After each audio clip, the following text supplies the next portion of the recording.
नमस्कार साथियों, जैसा कि आप सभी जानते हैं, नर्सेज के 1564 पदों पर जो कि स्वास्थ्य विभाग के पद हैं, इन पर 3 जनवरी 2023 को सरकार द्वारा विज्ञप्ति जारी कर दी गई।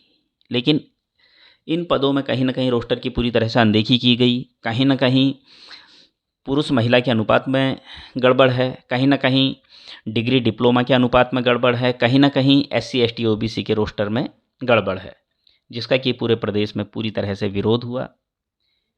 और विरोध के बाद सरकार द्वारा इस विज्ञप्ति में संशोधन के लिए कदम उठाया गया और 11 जनवरी 2023 को संशोधित विज्ञप्ति जारी कर दी गई। लेकिन क्या संशोधित विज्ञप्ति से उत्तराखंड के समस्त बेरोजगार युवा संतुष्ट हैं?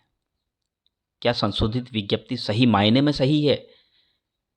तो मैं इस वीडियो के माध्यम से आप सभी को बताना चाहता हूं, संशोधित विज्ञप्ति में कहीं ना कहीं फिर से सवाल खड़े होने लगे हैं। सवाल खड़े ये होने लगे हैं, आप 3 जनवरी 2023 की विज्ञप्ति उठाकर देखिए और 11 जनवरी 2023 की संशोधित विज्ञप्ति उठाकर देखिए। दोनों में एक बहुत बड़ा अंतर यह है कि उसमें बैकलॉग मर्ज कर दिया गया है संशोधित विज्ञप्ति में, और मर्ज 51 पदों को मर्ज किया गया, लेकिन फिर भी पदों की संख्या 1564 ही है। कहीं ना कहीं वो पदों की संख्या 1615 होनी चाहिए थी। ये बहुत बड़ा सवाल है। और मैं आपको बैकलॉग के बारे में थोड़ी सी जानकारी देना चाहता हूँ। बैकलॉग के 2016 में 206 पदों पर विज्ञप्ति निकली थी, जिसमें अनुसूचित जाति के 142 पदों पर, और ST के 18 पदों पर और OBC के 46 पदों पर विज्ञप्ति जारी हुई थी। मैं आपको विज्ञप्ति भी इस वीडियो में भेज रहा हूँ, आप देख सकते हैं स्क्रीन पे।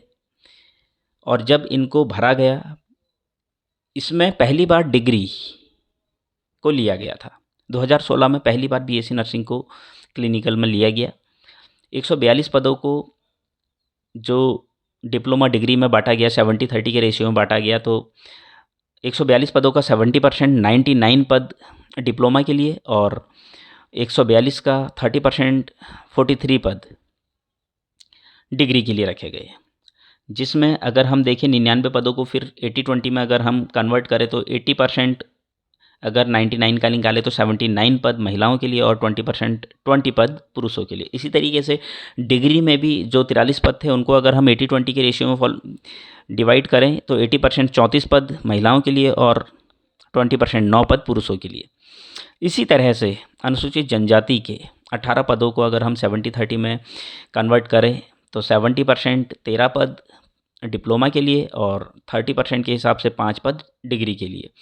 अब 70% जो 13 पद थे डिप्लोमा के लिए, उसको अगर महिला पुरुष में कन्वर्ट करें तो 80% महिलाओं के लिए 10 पद और 20% पुरुषों के लिए 3 पद। इसी तरीके से डिग्री के जो 5 पद थे, उनको भी 80-20 में अगर हम डिवाइड करें तो 80% महिलाओं के लिए 4 पद और 20% पुरुषों के लिए 1 पद, 5 पदों में से।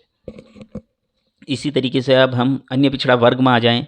यहाँ पर डिप्लोमा जो 46 पद हैं, इसका अगर 70% निकाले तो 32 पद और 30% निकाले तो 14 पद।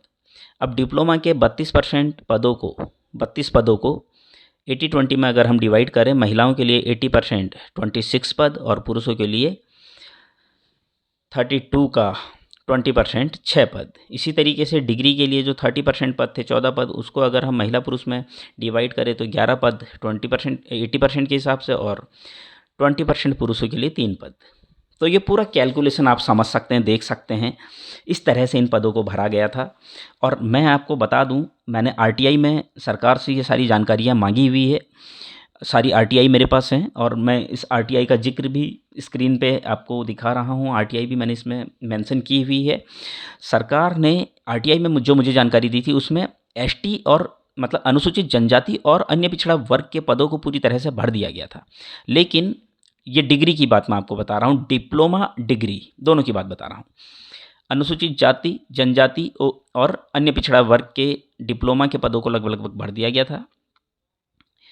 बात करें डिग्री की तो अनुसूचित जनजाति और OBC के पदों को भी पूरी तरह से भर दिया गया था। लेकिन अनुसूचित जाति के डिग्री के पद कहीं ना कहीं रिक्त रह गए थे।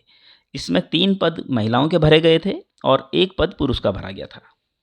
टोटल 9 पदों में से एक पुरुष पद भरा गया था और 8 पद रिक्त रह गए थे और 3 पद महिलाओं के भरे थे, 31 पद रिक्त रह गए थे। तो आप समझ सकते हैं कहीं ना कहीं ये एक बहुत बड़ा सवाल खड़ा होता है। जब ओबीसी और एसटी के पदों को भर दिया गया था तो ये बैकलॉग आया कहाँ से, जो 11 जनवरी 2023 के विज्ञप्ति में, संशोधित विज्ञप्ति में मर्ज किया गया। अनुसूचित जाति के पदों का तो समझ में आता है, लेकिन अनुसूचित जनजाति और ओबीसी के पदों का समझ में नहीं आता। और मैं आपको बताना चाहता हूँ, इन पदों को यहाँ मर्ज करके कहीं ना कहीं सामान्य वर्ग को, वो चाहे डिग्री में है चाहे वो डिप्लोमा में है, उनको बहुत बड़ा नुकसान झेलना पड़ रहा है। और कहीं ना कहीं डिप्लोमा वालों को इससे बहुत बड़ा नुकसान हुआ है, क्योंकि अगर इन पदों को मर्ज नहीं किया जाता तो कहीं ना कहीं ये डिप्लोमा के पद थे, जो 1564 पद, ये अलग से पद हैं। ये जो डिग्री के जो बैकलॉग बचा है ये अलग है, इनको जोड़ के आप निकालेंगे तो कहीं ना कहीं डिप्लोमा को इसमें बेनिफिट होगा।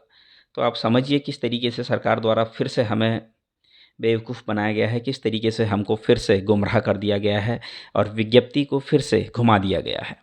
1564 पद 3 जनवरी 2023 को भी थे, 1564 पद संशोधित विज्ञप्ति में बैकलॉग मर्ज होने के बाद भी हैं। तो हमको समझना होगा किस तरीके से हमारे साथ खिलवाड़ किया जा रहा है, किस तरीके से इन पदों को घुमाया जा रहा है।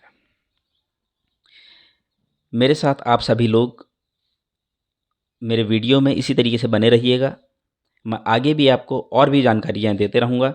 मैं आपको बताना चाहता हूँ 1564 पद में अगर 51 पद जोड़ दिए जाएं तो 1615 पद हो रहे हैं। तो कहीं ना कहीं हमको समझना होगा 1615 पदों पर सरकार द्वारा विज्ञप्ति जारी की जानी थी, लेकिन सरकार द्वारा 1564 पदों पर ही विज्ञप्ति जारी की गई 51 पद बैकलॉग के मर्ज करने के बाद, जिससे हमें एक बहुत बड़ा नुकसान झेलना पड़ रहा है। ये एक बहुत, आप देख सकते हैं स्क्रीन पे मैंने जिस तरीके से आपको बताया है कि बैकलॉग के जो डिग्री के पद है वो किस तरीके से भरे गए थे, वो सारा आरटीआई में मैं मांग चुका हूँ, वो सारा रिकॉर्ड मैंने मर्ज किया हुआ है। और मैं आपको बताना चाहता हूँ कि अगर ये विज्ञप्ति सही तरीके से, सही मायने में रोस्टर लग कर आगे आती तो इसमें जो आंकड़े मैं पहले भी बता चुका हूँ अपने वीडियो में कि आंकड़े कुछ और होते, जिसमें पदों का सही तरीके से, बिल्कुल मैं अपनी पुरानी वीडियो में बता चुका हूँ, उस वीडियो में आप देख सकते हैं, आप पुरानी वीडियो मेरे देख सकते हैं कि किस तरीके से पदों का वितरण होना था। लेकिन सरकार द्वारा कहीं ना कहीं उसकी पूरी तरीके से अनदेखी की गई, कहीं ना कहीं रोस्टर को फिर से घुमाया गया, कहीं ना कहीं रोस्टर का पालन फिर से नहीं किया गया। मैं तभी आप सभी लोगों से कहता हूँ कि रोस्टर को देखना बहुत ज़रूरी है, रोस्टर ज़रूर देखिए। धन्यवाद।